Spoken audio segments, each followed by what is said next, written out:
and good evening to all of our speakers and the participants joining us today. And a very warm welcome to this webinar hosted by the Energy Opportunity Lab at the Center on Global Energy Policy at Columbia University. My name is Vivek Shastri, and I'm a Senior Research Associate here at the Center. So this is the second webinar in our North-South series, where we host speakers from different countries in Global North and Global South to share their learnings on energy topics of common interest. Today's webinar will focus on the experiences of India, Kenya, and the US in implementing open access in the electricity sector, with the goal of enabling customers to procure reliable, affordable, and sustainable energy. So before I introduce the speakers, I welcome my colleague, Andrew Kamau, the co-managing director of the Energy Opportunity Lab, and the former Principal Secretary of Energy in the Government of Kenya to deliver the opening remarks and set up the context as to why open access is an important topic, particularly for emerging and developing economies.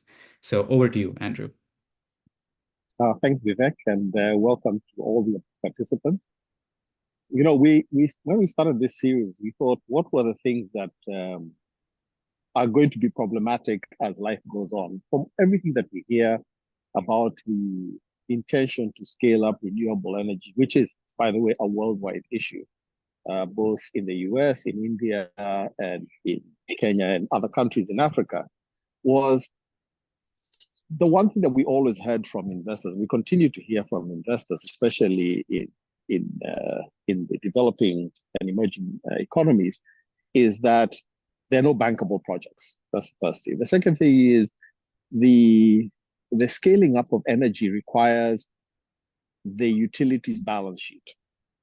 And I'm so happy that Kenya and South Africa have decided to have open access. Now, Kenya obviously has for a long time a history of having an independent power producer regime that goes back almost 20, 30 years. But again, all the power producers had to supply to the state utility. And South Africa is recently in the IPP space and, of course, have been experiencing their own problems. But it's just not only there. Even India and in the US, they have their own problems, which is how do you move from a regime where you had baseline power to intermittence, and how do you manage it? I know Abe and I have spoken about this a lot as to who manages the system, who makes sure that the trading is done in a fair way, who makes sure that the network doesn't fall over because of a lot of intermittence. And that's why we're having this discussion today, to share with each other our experiences, what has gone right, what has gone wrong, and hopefully we are all better prepared for the world of intermittence and renewables. So over to you, Vivek. Great. Thank you. Thank you so much for laying that out, Andrew. And so with that, I'm really delighted to welcome our speakers for this webinar who are joining from different places. Dr. John Mativo, who's the CEO of Kenya Electricity Transmission Company, KETRACO.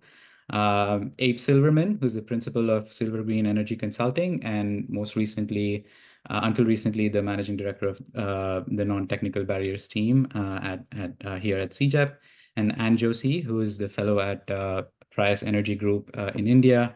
And I'm happy to have Sakshi Pawar, who's an MPA candidate here at Columbia SIPA, to moderate this discussion. So thank you all so much for joining us today. And just for the benefit of the participants, let me lay out what we hope to discuss today. We'll first lay out sort of the motivations and legal pathways of establishing open access in each country, knowing that we all come with different motivations and sort of different intentions, even though the end goal might be the same.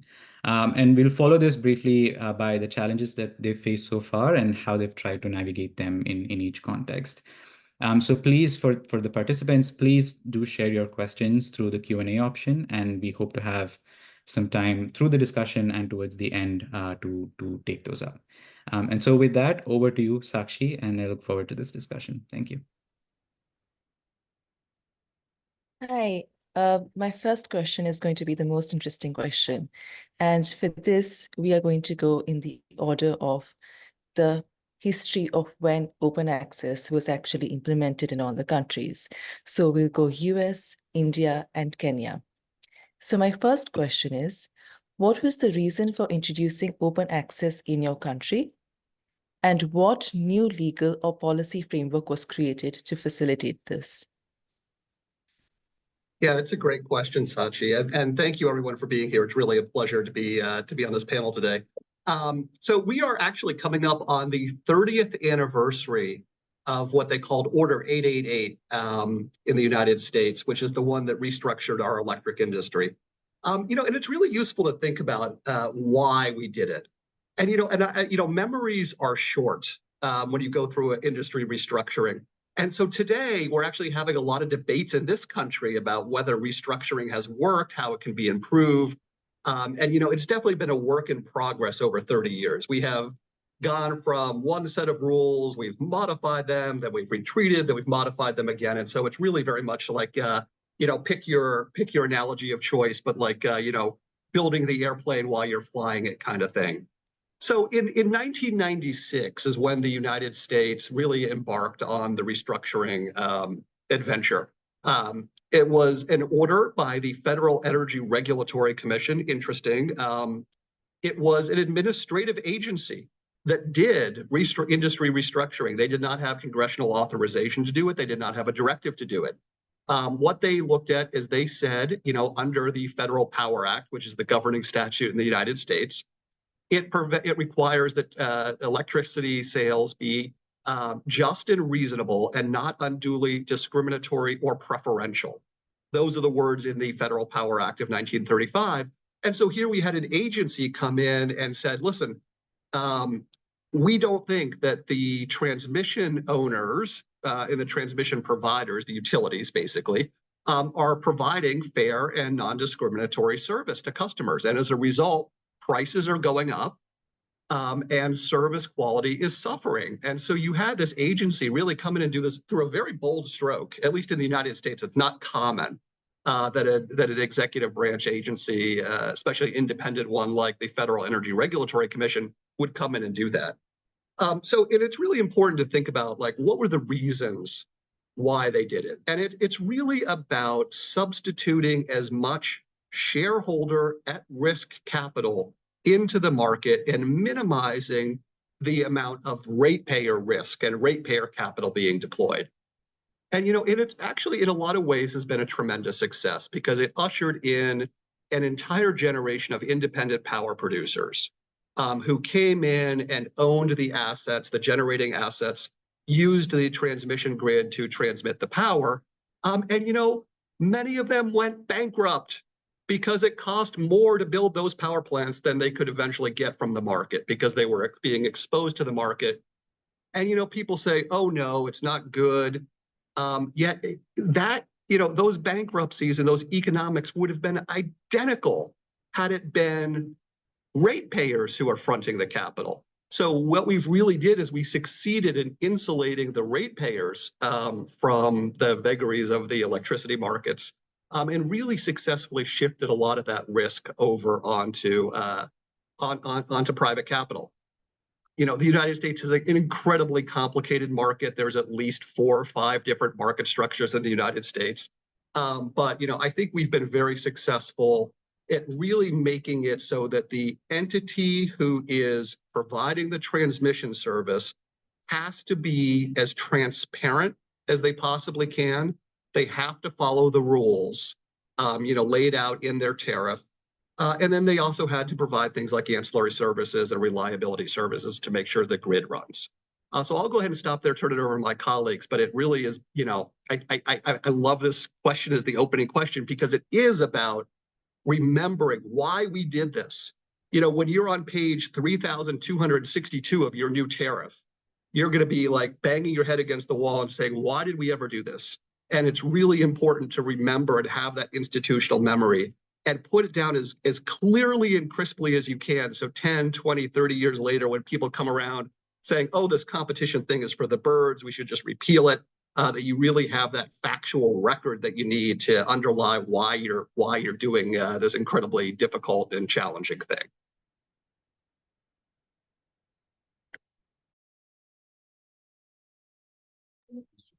Over to Anne now. We would love to hear about the Indian perspective on this. Yeah, I actually have a lot of follow-up questions for Abe as well, because a lot of what you said really resonated with Indian experience, and love to compare and contrast. And before I start talking about Indian experience, I'd really like to congratulate this team for putting this together, because really we should have more spaces like this so we can share the experience and talk about what happened, because context really matters. And often we just see the final end product, which is supposed to be adopted in different countries, but the context really makes all the difference. So in India, I think, what you said about shareholder risk capital and minimizing ratepayer capital sort of resonated, because 7 years after the US experience in India in 2003, it was the Electricity Act, which was notified, which sort of set the framework for direct procurement, especially through open access in India. And the primary motivation, I would say, was twofold at that time. Obviously, we were reeling under shortages. I mean, load shedding was a very common term in India at that time, and especially in the evenings. And the whole idea was to see how the need for private capital investment could really be accelerated. And one way to do that could be to give a lot of concessions to industries to set up their own plants. So you had this whole regime of captive power plants really coming up, where if there is equity participation with a minimum specified limit, then there was a concessional sort of framework for consumers to avail that supply. And many large industries, especially steel, iron steel, etc., really went for this. You could see a huge proliferation in many states where this kind of investment really took place. And I mean, this was before renewables was really that economical. So a lot of this was coal-based capacity that came up in that time. And interestingly, a lot of this capacity was also procured by distribution companies, because once it was set up, at least on energy basis, there were some contracts which was also signed by distribution companies at that time. But that's just a side note. And I think the other motivation was that for distribution companies supplying to consumers, there will obviously be some kind of demand-supply mismatch. And reliability was a big concern for industries at that time. So a short-term measure was to provide this non-discriminatory access to the lines, even if there was no investment. But because there was no investment, or equity being put in by those participants in those plants, and these were mostly through third-party contracts, there was also some kind of a compensation framework which was designed, which was part of the electricity. So one was basically to say that the tariff design in India, which was probably covered in the previous webinar in this series, was such that the industrial consumers pay more than the cost of supply to mostly compensate the agricultural and domestic consumers who pay less. Now, revenue as well as this cross subsidy, which was a revenue which was coming, would have been lost if many of these consumers reduced their sales from the distribution company and went for third-party contracts. So there was some kind of mechanism for that compensation. The other aspect was if the distribution company is planning for the supply of these consumers, they would obviously contract power. So at the margin, when this consumer moves away, that particular contracted power is underutilized. So some kind of compensation for that underutilization of power was also one of the principles which was used for that compensation. And this was, of course, along with the wheeling and transmission charges which had to be paid by the people who went through both routes, whether they invested or they went for short. Now, at the time of shortages, this was encouraged, because we obviously wanted consumers to take care of their own power supply, and the burden of power procurement on the distribution company, at least on short term, was less. But over time, what happened was that a lot of capacity was added in India. A lot of it was also through private capital, which came in through investors, through direct contracts, and then, by the distribution companies. So as a consequence, reliability improved over time, let's say over 10, 15 years, but cost also increased. And then for many of these industrial consumers, the question was not about reliability, but the question was more about how do we get competitive supply, right? And this was also the time when many of these consumers decided to go for renewables. Cost of renewables was also pretty much coming up, and therefore renewables, a concessional framework was evolved. So in many states, what happened was, there were concessions provided saying that if you're going for open access or captive using the renewable route, then there might be a concession on the amount of wheeling charge or transmission charge that's paid. So the concession was not a subsidy. What it meant was it was sort of socialized with the other users of that system. So it evolved to become a different kind of cross subsidy that came about being in order to encourage certain kinds of procurement. But now we have reached a stage where India has surplus power. It doesn't have shortage anymore. Till a few years ago, that was quite significant. Renewable energy prices have come down sharply, let's say in the past 5 to 7 years.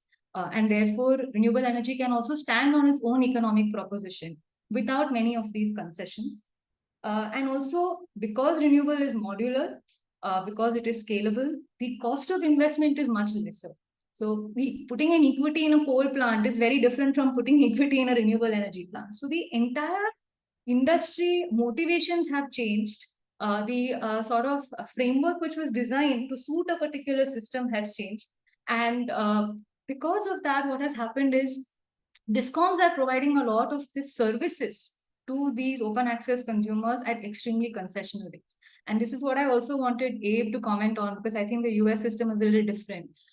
In India, DISCOMs provide something called banking, right? Which is essentially concessional net metering for consumers availing renewable energy power to address this intermittency issue.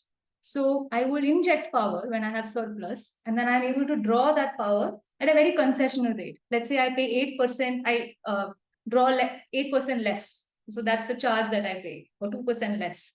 But for the distribution company, the cost of that 8% of power, which would be at 2 rupees or 3 rupees, is very different. So in the daytime when I'm injecting, the market price would be much lesser than in the evening peak when that power is being drawn. And that difference between the two costs is really not being compensated for. So one example I can give is in the state of Karnataka, where since 2005, a very concessional framework for this banking service existed.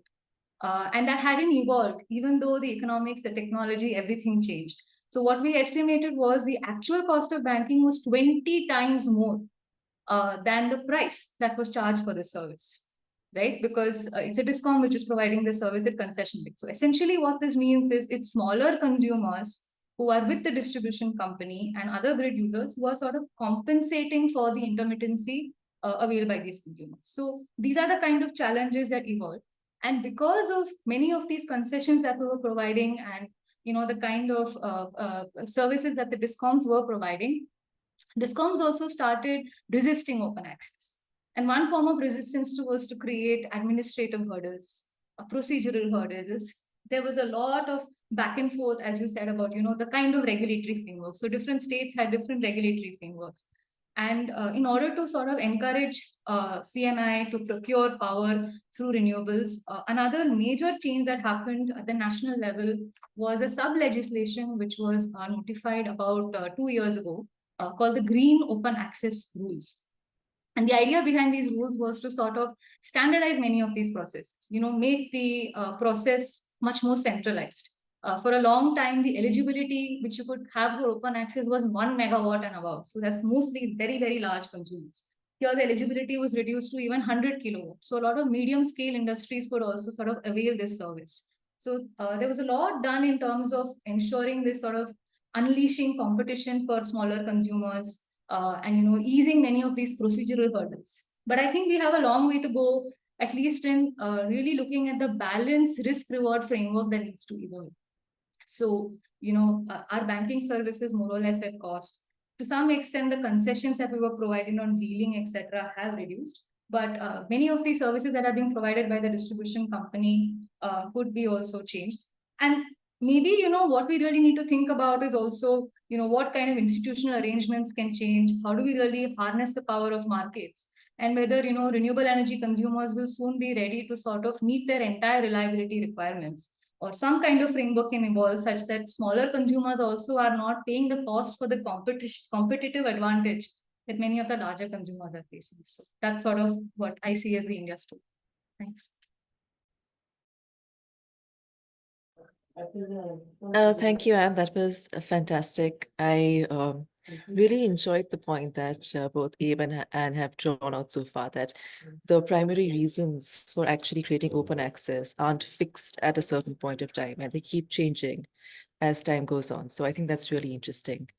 I'll now give the floor to John, and then we can look into some cross dialogue between the questions that were raised by each of the panelists.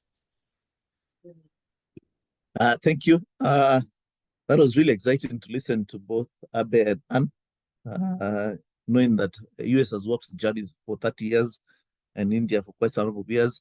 And Kenya is just starting the journey. We just started the journey. We had an Energy Act that was enacted in 2019, but we had to bring in regulations to give the act definitely the teeth and the ways to undertake it.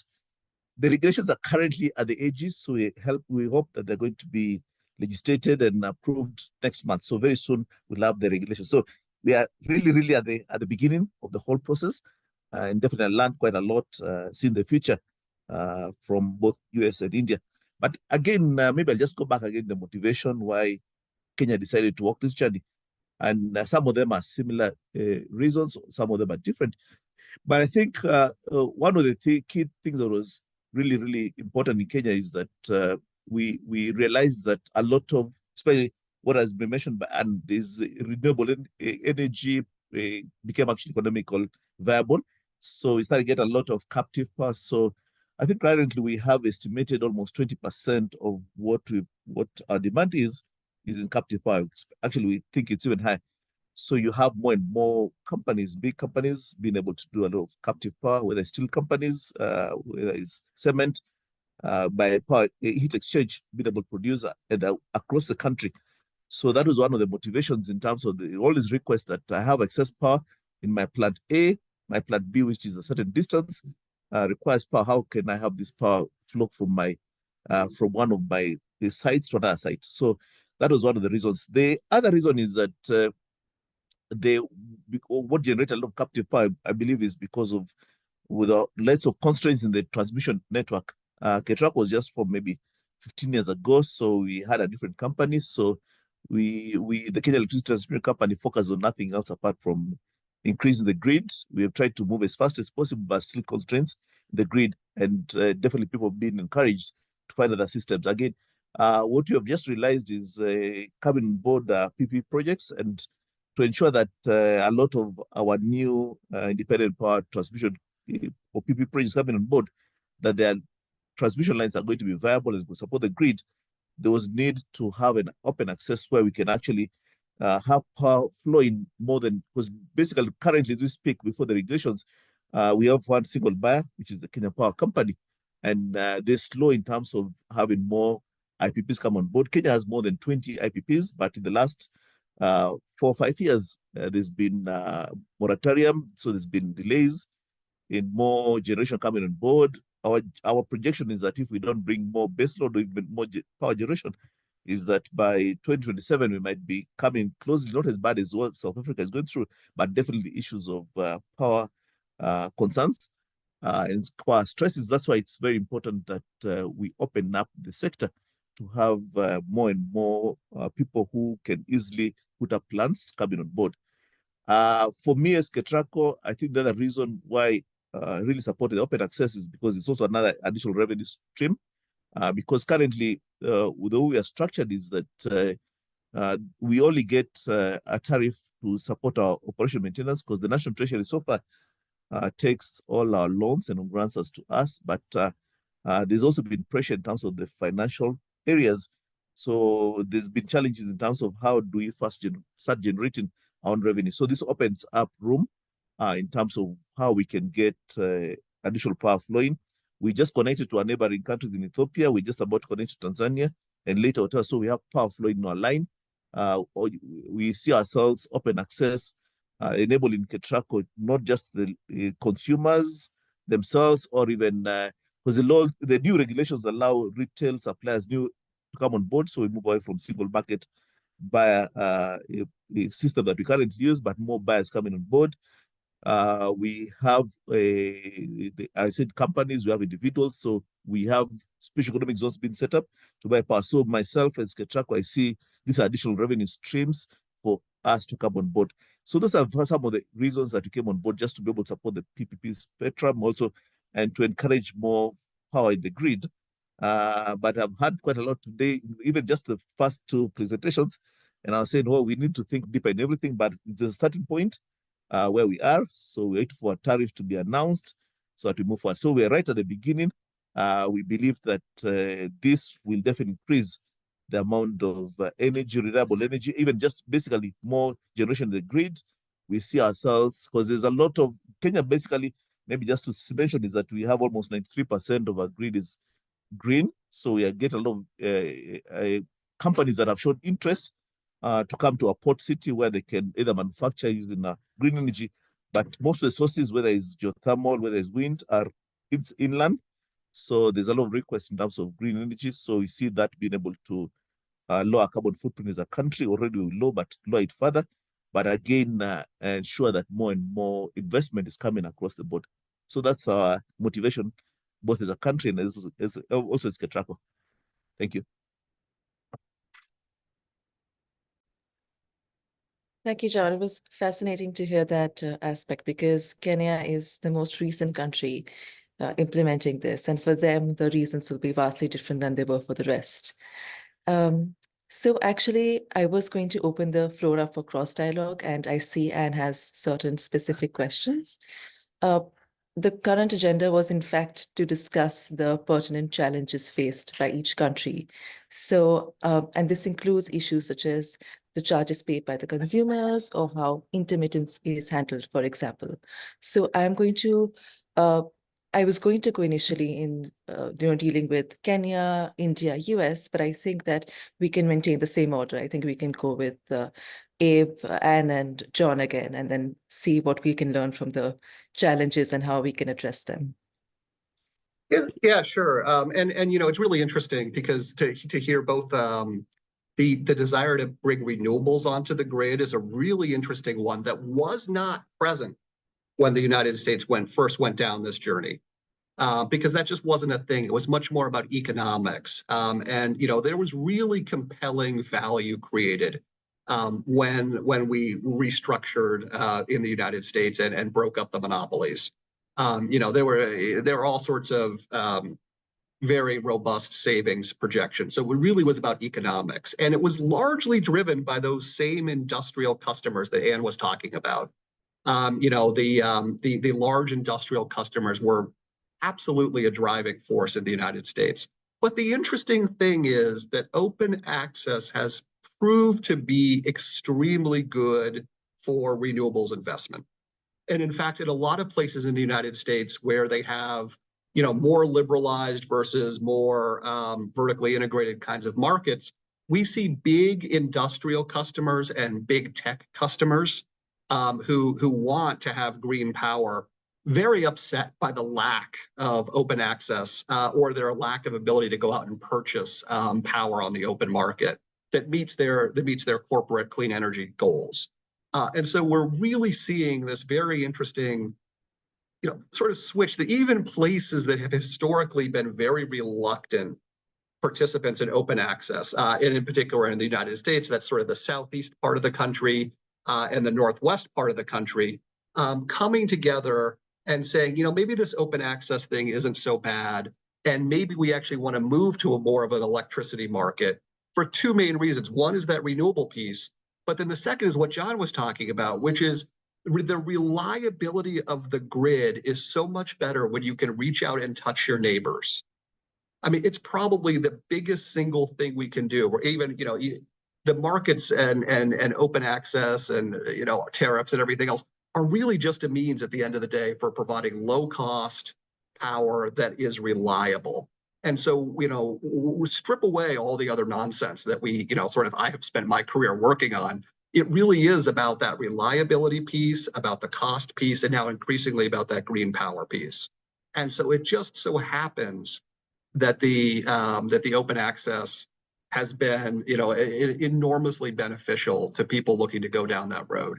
And I'll just say, you know, one really interesting thing that the United States has experienced is in some parts of the country, open access meant a transition to a locational marginal price market with, you know, often capacity and energy real-time day-ahead markets, ancillary services markets, you know, sort of like a full-on restructured market run by an independent entity. And in other parts of the country, it continues to be a bilaterally traded market. It's just now that the utility has to follow the open access principles. So I think we've seen the benefits of both of those, but there's no question that, you know, the market piece of it for the places that have moved in that direction has proved to be, you know, extremely robust when it comes to, you know, renewables integration. And it's just, you know, what could be better than a 5-minute market? And I'm really curious to hear more about that net metering sort of pseudo tariff, because, you know, I'm like, okay, you sell power to the grid. Here's the LMP at that place at that time.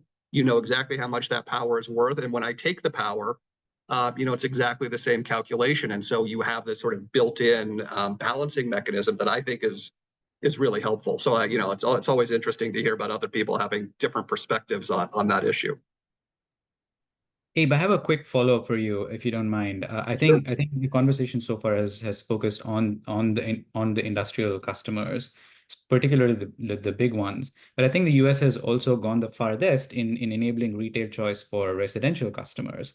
And in 13 states in the US, they are able to choose their provider. And that's probably one of the end goals for a lot of countries is to go till that extent.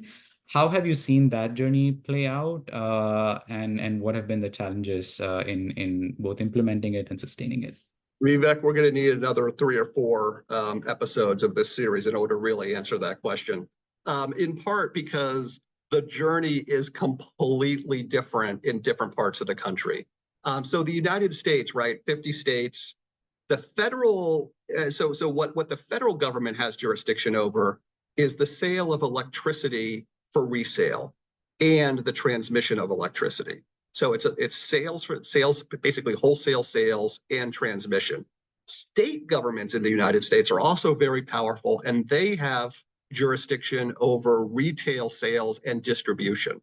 So I know some of the countries, and I think Kenya's like this, you know, by the way, congratulations on getting that amazing tariff out there. It's really great to see it happening.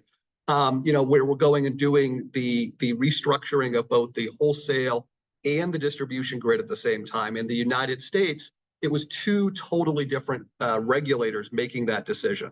So you had the federal government doing it for the wholesale side, but then each individual state came through and had to enact legislation on the distribution and end-use customer side.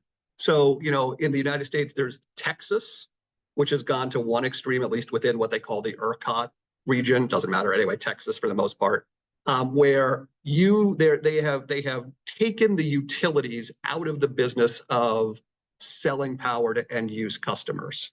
So you can't go and buy power in Texas from your transmission or distribution utility. You have to have it from a third-party supplier. So that was real true unbundling, where you absolutely separated out the utility from the business of selling electricity. Now the utilities just transmit it and they distribute it. And that remains the high watermark for retail competition in the United States. Really, Texas is the only state that's gone that far. Other states typically allow you to shop, but also basically they have what they call provider of last resort, or, you know, they call it different things, standard offer service, where the utility continues to be the default seller of retail electricity. So, you know, I have public service, electric and gas, you know, unless I actively go out and shop, they continue to serve my power in New Jersey. I have the choice, but, you know, most of us are lazy and we don't want to do it. So we typically use the utility that sort of, you know, has the franchise of the service territory. And then in other states, they never went down this road at all. So there's no competition. And then in other places, there's competition for very large customers. They can shop, but retail customers can't. So there's really so many different flavors in the United States. And because you have these 2 very distinct regulators, it makes it very, very complicated at that interface.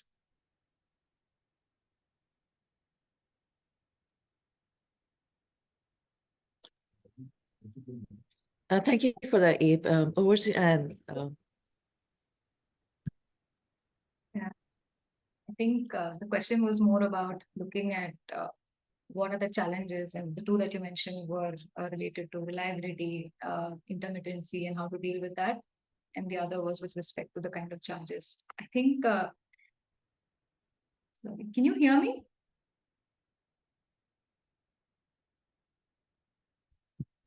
Yeah, we can. You're freezing just a little bit, but we can hear you, or at least I can. Yeah, we Okay. can hear you, man. Yeah. All right. So I think a couple of issues, which would definitely be relevant for the future is how do the distribution companies plan with the kind of market-based procurement and direct procurement that's being really taking place? Because what is happening currently is most consumers have some kind of contract with the distribution companies for standby services, for provider of last resort, and also sometimes they will depend on the distribution company for supply, and otherwise they will depend on the market. So when market prices are very low, then I might decide to, take advantage of the market. But the moment it's summer and it's peak pricing, many consumers might actually come back to the distribution company. So that kind of long-term separation is not there, which creates a lot of problem for planning for distribution companies. So typically what happens is if you're talking about integrated resource plans or the resource adequacy plans, the DISCOM would also have to plan to meet the reliability requirements of the open access and captive consumers. And that is not really giving a lot of certainty for the distribution companies and might lead to a lot of planning challenges going forward. So this is a major kind of risk which is being taken by DISCOMs and which eventually passed on to the regulated consumers of the DISCOM. The other aspect is the fact that there are still some concessional services that are being provided by the DISCOMs to renewable energy procurers through direct procurement. And if renewable energy can really stand on its own economic proposition, maybe removing those concessions will also lead to a lot more innovation, will lead to a lot of, like what you were saying about locational marginal pricing, I found very interesting. In fact, what I was thinking was, if really consumers have to look at the market for reliability services, it might actually accelerate, procurement of storage to a large extent. So, that's sort of what we were thinking about, in terms of really pushing for the market. And the third was more with respect to the fact that even for investors and for industries, there is a lot of uncertainty because the consumers depend on the distribution companies for many of their services, and also because the economic proposition is what drives these investments. Let's say if time of use tariffs are really implemented, it's quite likely that the daytime prices might be much lower for the DISCOM itself rather than the nighttime. And at that time in the day, when most of the solar procurement happens through direct procurement routes, the economic proposition might be completely lost. So, that uncertainty on what would be the tariff regime with which I can sort of base my competitiveness on is also not there. So ideally, if you're thinking about, let's say, how to take, open access further, the idea could be to provide certainty and some kind of balanced risk reward framework on both sides. So is there a way in which consumers can sort of, really enjoy the kind of benefits that come from competition and a market, but also face the risk? And where DISCOMs have very clear distinctions on what kind of services they're providing, and if those services can also be provided at market rates, or at least to compensate for the actual costs that are being incurred. So maybe that will lead to a lot more innovation as well. Maybe we can have a lot more demand aggregation services provided by private parties, where this sort of aggregation and pooling benefits can also come in. A lot more innovation can come in through those kind of measures rather than a centralized administrative approach that DISCOMs might take in order to unleash these services. So, maybe we can think about having institutional arrangements where there are, bulk supply licenses at the national level, for consumers who are more risk averse, where they can have standardized contracts for services which have inbuilt reliability costs in it. So, Abe was talking about consumers who are risk averse and they're probably lazy, so they can just go for these standardized contracts rather than, play the market every day. So maybe those are the kind of innovations we really need to think about to sort of de-risk the distribution company, reduce uncertainty for investors, and have some kind of a long-term solution where market can really play out, because that kind of horizon for market certainty is really not evolved in India yet. Thanks.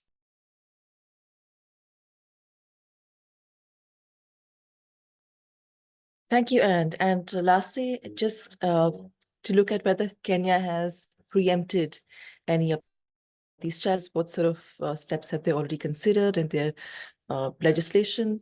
And or what challenges do they foresee that they are trying to maneuver around at the moment? Thank you. For Kenya, let me start with the tariffs. So far, the regulations, the regulator actually has announced that he's going to be announcing a transmission tariff and a distribution wheeling tariff. So, and we now have a new player coming in the market, which is for the first time called retail supply. So expect that to come on board. So a lot of things are still in the infancy. They're still being set up, but at least that we'll be given indications that we'll be getting that kind of numbers and a new player coming on board. We'll see how it works. There's a lot to be done, definitely, to get us to that point. But definitely in terms of challenges, which we've already foreseen, because so far, planning for a long time when it comes to both generation transmission has been done by the utilities and players from the energy, the national government energy, Ministry of Energy, so we play together. But definitely we have identified that we now have new players coming on board at different levels, whether we have counties recently with the new constitution, but now we start having players who would want to be generating more than 1 megawatt and above. First, that's so the regulations allow them to be part and parcel of the planning process. So, because if we don't bring, we've actually realized if we don't bring them on board, we'll actually be getting power that is not well planned for. So they have to be able to understand the grid code and how they inject power. So there's a lot of education and sharing information that we need to do with them. But we foresee that it's going to be a problem on planning, but also reliability, especially when it comes to having more wind and solar. We've tried as much as possible to encourage a lot of baseload through our geothermal so that we maintain the wind and solar coming to the grid at a manageable level. So we foresee that becoming an issue. And definitely the each time of use of the grid, because definitely we have our peak, Kenya peak up, it opens in the evening from around 6 to 10 p.m. So that has to be managed.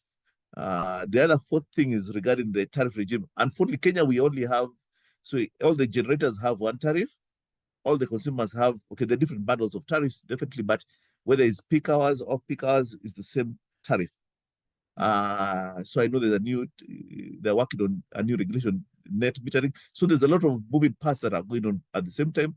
We're talking about bringing battery energy storage, different kinds of storage. So Kenya is a point where, yes, we recognize that there are going to be challenges, but the regulator, the various players are trying to work in a way to ensure that we can learn from others and try to mitigate it as much as possible. But the policy direction is that we need to move to open access. And we are all supporting that, and definitely be coming to India and US to learn from them, so that we don't have to repeat the same mistakes. At least we can learn a lot from the past to avoid having the same problem. So basically, Kenya, that's where we are, still a learning process. But it's not going to be simple. But I think we're up to task with the support of different players. So thank you so much. I'll just say I heard a common theme through a couple of these comments about who is going to be the contract party to maintain reliability. And that's particularly true when you start thinking about clean energy purchases, because you still need, at the end of the day, whether it's fossil backup or baseload resources to keep the grid reliable. And so we often in the United States end up having a capacity counterparty that is charged with procuring the necessary generation capacity for everybody and then doling out the costs. And that's not the way it works everywhere in the United States, but it is, it's probably been the biggest fault line between different regions, and sort of the biggest controversy is how to handle those costs, how to allocate them, and who is that party? And is it the state doing it itself? Is it the utility? Or is it more of a centralized market? Or do you go in Texas where they have nobody doing it and they simply rely on real-time energy prices to bring in the necessary reliability? So that's been of all the things we've talked about today, probably in some ways the most controversial and the most complicated, particularly as we go through the clean energy transition. Abe, and others, to a quick follow-up on that. Yeah, this issue of planning and maintaining reliability is coming up as a common theme. Could you also, in terms of the institutional arrangements, you know, in the United States, there are the independent system operators, the ISOs. In India, there are the load dispatch centers and these other sort of institutional arrangements. I'm not familiar with similar planning agencies exist in Kenya, but what is the role of these types of institutions in sort of mediating between open access and maintaining reliability? Yeah, that's a great question, Vivek. And this sort of gets to this distinction between parts of the country in the parts of the United States that have undergone open access, which just means fair and non-discriminatory use of the transmission grid, versus the regions of the country that have gone from open access to full integrated markets. And it's been very interesting because we've had 6 markets in the United States, sort of these large regional, either independent system operators or regional transmission organizations that have existed now for 20 years, and they run day-ahead, real-time markets, co-optimized ancillary services markets. They do all that kind of sophisticated stuff. But there are still vast parts of the United States that continue to use physical contract path scheduling for generation. And those regions basically are utilities that self-manage their own reliability networks. And the real interesting thing is really over the past 5 years, you've started to see some regions of the United States that have been very opposed to regionalization and markets start to recognize the benefits of markets. And that's particularly in the Mountain West and the Pacific Northwest in the United States, where there are now very serious discussions about having the utilities join the markets. And that largely, again, comes back to this, hey, listen, you got a lot of wind here, a lot of solar here. If we're sharing that power across borders, we're just both saving so much money that it's kind of silly not to do it. Then there are other parts of the United States like the Southeast where that's just not an issue at all. They're not interested in that. And so we continue to have open access, and we continue to have open access markets. And I think it's really important to differentiate between the two as you sort of think about this journey, because you can have either one. You don't have to have both. And so it's really sort of important to understand your ambitions as you go into this, and whether you really want that co-optimized market, and then how you're going to deal with, if you don't have the co-optimized market, who is the power party that is maintaining reliability and going out and signing those contracts. I think in India there are 2 distinct issues. I'd really like to jump in here. One is, of course, the fact that we do have a market, and we do have, but it's a much more of a marginal market. So if you're talking about the day-ahead transactions that are there or the real-time transactions that are there, that accounts for just about 4 to 5% of our total transactions or the total energy use. So it's not as large as, let's say, in other countries in Europe and the US.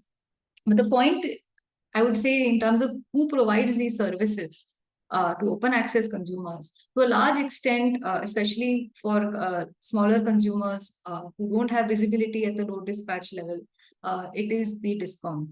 So even if you're an open access consumer at 100 kilowatt, or you're connected to the distribution network, it's a distribution company who sort of is the provider of last resort, is the standby service provider, is also the entity that procures from the market and takes that risk.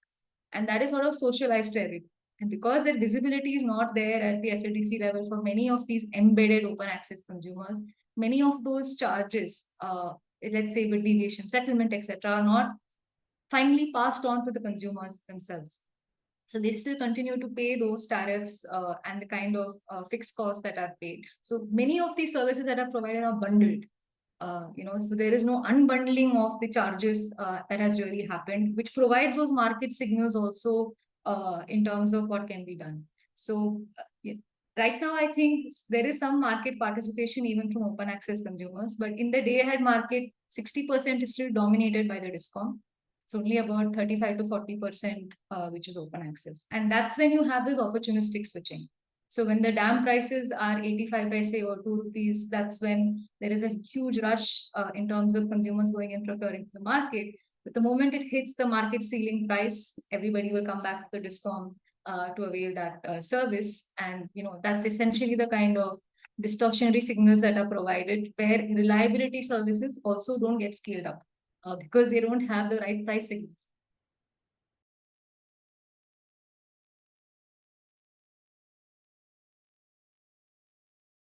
And sorry, one more point I wanted to mention, which might be a little different, because the market is marginal and the DISCOM is actually a cost plus system, right? So essentially, most of the costs that are incurred by the DISCOM are passed on to consumers, which means that there's really no incentive to reduce the risk.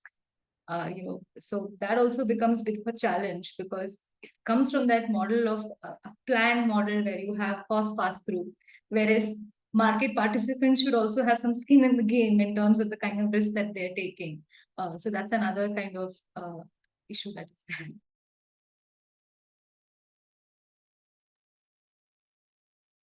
I think for Kenya, we're just still fairly simple. As I told you, we're still working.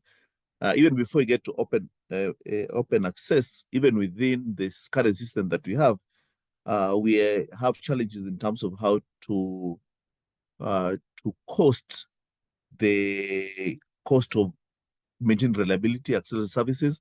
So far, one of the companies, our biggest generator, has been taking a lot of heat, a lot of responsibility in terms of ensuring that its machines are available. So the cost currently goes all the way to all consumers in the country, whether they were beneficiaries to the system. That's not so. That's what we do. So one of the regulations that are being worked on is definitely to give responsibility but to support open access.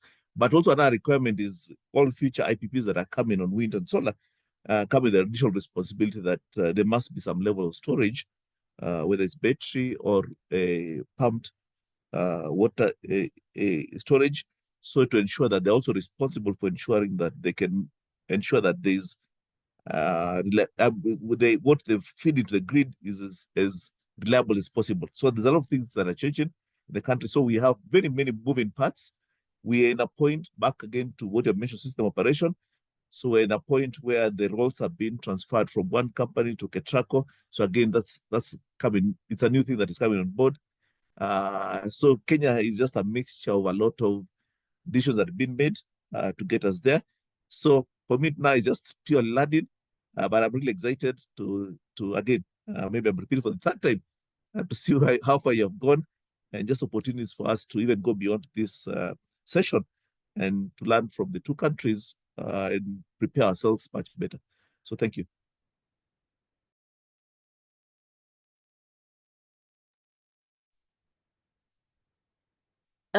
I believe we have time for maybe one more question before we end this. So as a lawyer, I had a question regarding the powers of the regulators and the state governments. So we'd mentioned that we see that in all, perhaps not in Kenya, where it's more the central government and the regulator, but in all countries, these institutions play a major role. So who do you believe should be empowered to actually govern and look into this? Or how do you think they should be empowered to govern and look into this? Well, you're gonna get me in trouble because I actually do a lot of work with state governments in the United States on transmission and markets. There is no question there are certain benefits if you have the federal government just do everything. And in fact, a lot of the friction in the United States is because the federal government runs a non-discriminatory market that does not look at the source or the carbon content of the generation on the grid. And you have state governments that are very much environmental policy leaders.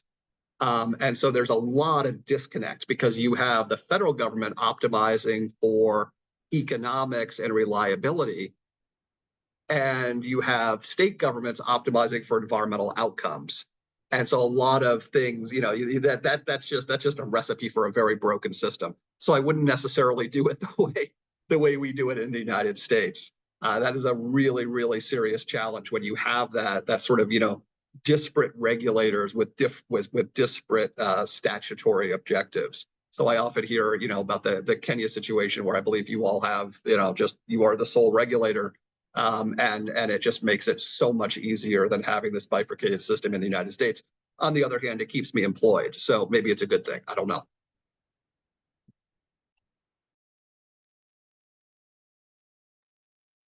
In India, it's concurrent jurisdiction. So both the central and the state entities obviously do have decision-making powers. But I mean, I could see that their role is also actually complementary. So, if we can work in a synergistic manner and in a coordinated manner, definitely things can work. And as Abe was saying, obviously grid operations, markets, I mean, it will be chaos in India if every state has its own market, and fragmentation will also take away a lot of the benefits. So obviously in terms of grid operations, market operations, etc., central government is much more suited, and also to provide some standardization. Because DISCOMs in India are also not private, they are state-owned entities. And therefore, the state government has a lot of say in how they are operated. They are definitely a stakeholder. So they are also managing multiple sort of concerns in terms of protecting industries, ensuring that they have competitive supply, but also looking at how the DISCOMs, can function and also continue to provide reliable supply to small consumers. So I would say that, this green open access rules, which were launched 2 years ago, is a very good sort of case study in terms of how this sort of synergistic coordinated approach where different interests are balanced at the central and state level really can play out. Because the central framework focused very much on, how to sort of unleash the forces of competition for consumers. So reduction of the limit, making sure that there is a centralized process, standardization of the kind of charges that are there. And it was heralded as something that will be game-changing in terms of, taking things forward. But the states, especially the distribution companies, had to deal with many of the implementation challenges. Because, okay, how do we look at metering? If you're going to reduce the limits for captive, people were setting up their own systems. It was even, within the low tension network, right? So what are the kind of safety issues that might really play out? How do you do energy accounting? Is the metering infrastructure there to look at block-wise energy accounting, or is it going to be based on the time of use slots? So, all those kind of challenges. How do we really look at banking? Do we look at the kind of service that the DISCOM is providing for net metering at cost? Or does the whole country just have this 8% charge? And what are the implications of that for the DISCOM? So the state entities really have to deal with many of these implementation challenges. And ideally, I think these challenges should also speak to the national framework, and that's how things can evolve and move forward. Otherwise, what could happen is if this national framework is imposed, it's quite likely that, again, you might have administrative bottlenecks, and the rules and the regulations really may not be taken forward as well. And that's where I think the regulator also plays a very significant role. To be that, agency which sort of looks at the national frameworks, looks at the state realities, and interprets what is best for the state within the national framework. So I can give you a couple of examples. Like Punjab is one state which has 40% agricultural demand, which is quite seasonal, right? And obviously, when that demand increases, the DISCOM is very stressed. It has to ensure power procurement to meet the agricultural demand. So at those periods, this concessional banking, this net metering, which is given at some charge to open access consumers, is not provided. So for those months, you don't avail that service, right? And that is pretty much not part of the national framework itself. There are many states which said, the banking charge of 8% is not reflective of our costs. And our regulations previously said 1.5 rupees. So they are sort of sticking with that, like in Gujarat, till they come up with a study to estimate those costs. And I think this sort of back and forth and these sort of interpretations of frameworks actually evolved to a much more robust system. Because the truth is that because of the kind of log jams which were there in the past, it's not like any other state actually took these frameworks forward and said, look, let's reduce the eligibility. It came with the central kind of push to do that. And then there's this reaction in terms of looking at the implementation aspect. So I think in India, at least, a lot of things move forward when there is this sort of, action on both ends, and where both the central and the state government sort of listen to each other and come up with frameworks together. Thanks. Thanks. And just before we close, there's a question for John. and you know, one of the participants asked, is the Kenyan grid code available, and is the final document on energy open access available as well? I can confirm the Kenya grid code is available. Just go to the regulator, but I mean, I can always send a link to yourselves. And the document that is also the gazette notice of the regulations are also available. I know the final copies, the legal lawyers might change some language here and there, but the spirit of the open access market operations regulations is available. So I can only send a link even tomorrow if you just remind me on email. But everything is available. Plus even our transmission master plan, all that is available. Well, thank you so much. Sakshi, I'll take this opportunity to close. That's all we have time for today. So let me express my sincere gratitude to all of the speakers to joining from different places and taking the time to engage in this conversation. And Sakshi, I believe it's like 4 or 5 a.m. for you now to sort of help put this panel together and moderate it. And I actually close with the point that John made. In fact, is this is really a starting point, and there's obviously a lot more conversations to be had, a lot more lessons that can be learned to sort of avoid going on the paths that many countries have already dealt with, sort of leapfrogging some of those challenges and setting up policies and institutional arrangements to sort of help deal with these kind of challenges. And the end goal is, as Abe said, to ensure reliable, affordable, and sustainable power for the consumers. So thanks again to all of you, John, Abe, Anne, Andrew, and Sakshi. And thanks also to Vincent, Amanda, and Jess on our end who provided support in putting this together. So this is a series, so stay tuned for the next event, and I hope to see you all again. Thank you. Thanks, Vivek. Thanks, everyone. Thank you. Bye-bye. Thank you.